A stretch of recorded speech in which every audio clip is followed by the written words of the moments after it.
성도 여러분 안녕하십니까? 2021년 1월 11일 화요 새벽 말씀 함께 나누겠습니다. 함께 나누실 하나님 말씀은 누가복음 3장 1절에서 6절까지입니다. 본문에서는 예수님이 공생의 사역을 기록하기 전에 그 역사적 배경 그리고 세례 요한의 등장에 대해 소개하고 있습니다. 본문을 통해서 예수님의 육체로 오심에 대한 믿음의 중요성과 우리 자신들의 죄인됨과 회개에 대한 중요성 함께 살펴보며 은혜를 나누겠습니다. 저절의 묵상할 내용은 예수님은 육체로 오신 분임을 믿어야 한다는 것입니다. 본문 1절과 2절에 보시면 디베르 황제가 통치한 지 15해 곧 본디오 빌라도가 유대의 총독으로 헤롯이 갈릴리의 분봉왕으로 루사니아가 아빌레네의 분봉왕으로 안나스가 가야바가 대제사장으로 있을 때에 하나님의 말씀이 빈들에서 사가랴의 아들 요한에게 임한지라라고 하였습니다. 여기 보시면 여러 이름과 지명들이 소개되고 있습니다. 누가복음을 기록한 누가는 의사였기 때문에 당시 통치자들의 이름들을 아주 꼼꼼하게 잘 기록해 놓았다 할 수 있습니다. 그런데 이런 이름들이 아무 의미 없는 것처럼 보일 수 있지만 실제로는 복음을 증명하는 데 대단히 중요한 역할들을 하고 있습니다. 얼마 전까지만 해도 회의론자들은 성경에 기록된 빌라도나 헤롯, 안나스 이런 사람들의 이름과 기록을 어디에서도 찾을 수 없다는 사실을 근거로 복음은 조작된 거다. 기독교의 신화는 끝났다. 이런 주장들을 하였습니다. 그런데 1961년 고고학자들이 석회석벽돌 하나를 발굴했는데 거기에 본디오 빌라도 유대 총독이라는 글이 새겨져 있었습니다. 또한 1993년 예루살렘에서 고대 매장굴 하나가 발굴되었습니다. 그런데 그 매장굴의 유적을 살피던 학자들은 그 굴이 가야바라는 이름의 가족 무덤인 것을 알게 되었습니다. 그리고 그 안에 유골 하나를 발견했는데 그것은 예수님을 신문하였던 가야바 대제사장의 유골인 것도 밝혀내었다고 하였습니다. 또한 로마의 역사가 타키투스의 책에 보시면 크리스투스라는 사람이 기독교를 시작했다라고 밝히고 이 크리스투스라는 사람은 디베라 지역에서 유대 총독 본디오 빌라도에 의해 범죄자로 처형당했다라는 그런 기록도 있습니다. 한때 누가복음 3장 1절 2절의 말씀은 기독교의 복음이 허구라는 사실을 드러내는 도구로 사용되었었습니다. 하지만 고고학을 통해 오히려 기독교의 복음이 사실이며 예수 그리스도는 역사적 인물이었다는 사실을 반증하게 되었던 겁니다. 우리 신앙에서 예수님을 역사적 인물로 믿는 것은 대단히 중요합니다. 어떤 분들은 예수님이 역사적 인물이든 아니든 그게 무슨 차이가 있느냐라고 생각하실지 모릅니다. 하지만 예수님이 역사적 인물이라는 사실이 중요한 이유는 예수님이 우리 죄를 대속해 주실 수 있었던 것은 예수님이 실제로 자기 몸을 죽여 피를 흘려주신 희생제물이 되셨기 때문입니다. 우리는 예수님의 피 흘림 때문에 죄 용서를 받은 것입니다. 그런데 만약 실제로 이 땅에 오시지도 않았던 예수님이라면 그분의 피 흘림도 없었을 것이고 그러면 우리는 여전히 죄 가운데 살고 있는 겁니다.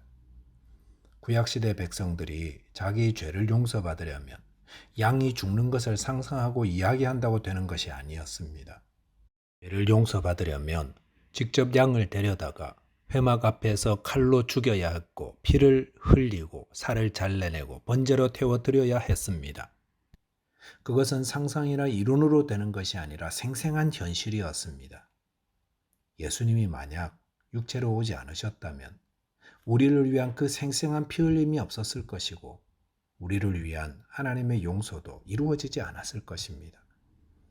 그러므로 요한일서 4장 2절에 보시면 이로써 너희가 하나님의 영을 알지니 곧 그리스도 예수께서 육체로 오신 것을 시인하는 영마다 하나님께 속한 것이요라고 하였습니다.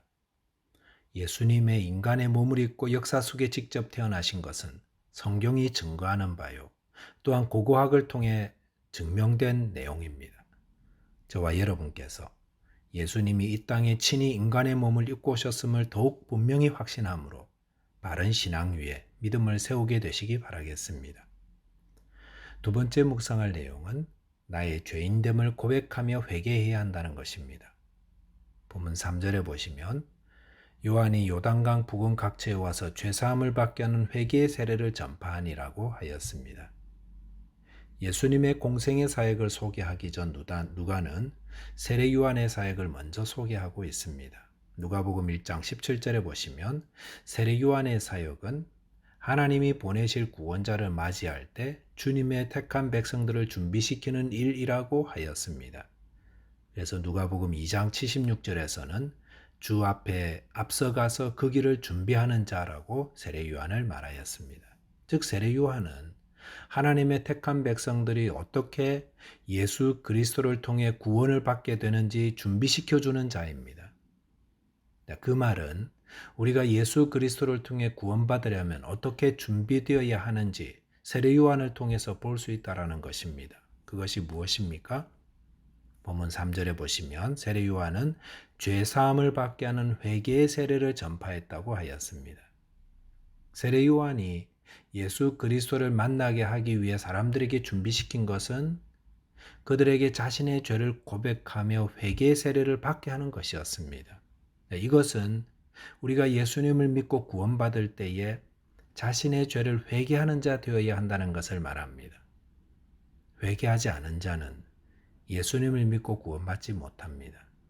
예수 그리스도를 통해 구원받는 자는 반드시 자기 죄를 회개한 자입니다. 회개가 왜 그렇게 중요합니까? 그것은 자신이 의롭지 못한 죄인이라는 고백이기 때문이기도 합니다. 나는 죄가 없어, 회개할 죄가 없어 라고 생각하는 자들은 예수님을 필요로 하지 않습니다.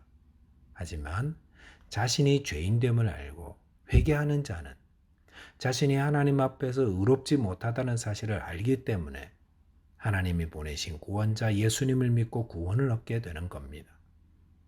마태복음 9장 13절에서 예수님은 나는 의인을 부르러 온 것이 아니요 죄인을 부르러 왔노라 하였습니다. 예수님은 회개할 거 없다고 생각하는 자칭 의인들을 위해 온 것이 아니라 자신이 죄인됨을 깨닫고 회개하는 죄인을 부르러 오셨습니다. 인간은 모두 다 죄인입니다. 다 죄를 짓는 자입니다. 죄 없는 자는 아무도 없습니다. 정직하게 자신을 살핀 사람이라면 누구나 나는 죄인입니다. 이렇게 고백하게 됩니다. 그러므로 내가 죄인됨을 알고 회개하는 것은 인간의 실체가 어떤지를 정직하게 인정하는 것이라고 말할 수 있습니다. 하나님이 바라시는 것은 내가 죄인임을 알아서 회개하는 심령이 되고 애통하는 심령이 되고 가난한 심령이 되는 것입니다. 저와 여러분께서 자신의 죄인됨을 정직하게 인정하심으로 예수 그리스도를 통해 주시는 구원을 얻게 되시기를 바라겠습니다. 말씀을 정리하겠습니다. 예수님은 이 땅에 인간의 몸을 입고 역사 속에 태어나신 분입니다. 이 예수님은 가상의 인물이 아니라 이 땅에 실존하셔서 친히 십자가에 달려 죽으시고 3일 만에 부활하셔서 승천하셨습니다. 우리는 육체로 태어나신 예수님을 믿습니다. 또한 우리는 나 자신의 죄인됨을 회개하는 자 되어야 합니다. 예수님은 죄인을 부르러 오셨습니다. 저와 여러분께서 이 땅에 육체로 임하신 예수님을 믿음으로 모두 구원을 받고 또 그 예수님을 전하는 자 되시기 바라겠습니다. 기도하겠습니다. 하나님 아버지, 저희 죄인들을 구원하시기 위해 하나님의 존귀하신 아들 예수 그리스도를 이 땅에 육체로 임하게 하신 그 은혜에 감사를 드립니다. 저희에게 육체로 오신 예수님을 바로 믿고 또 자신의 죄인됨을 고백하며 주님의 긍휼을 구하는 자 되게 하여 주옵소서. 예수 그리스도 이름 의지하여 기도하옵나이다. 아멘. 오늘도 믿음으로 승리하는 하루 되시기 바라겠습니다. 감사합니다.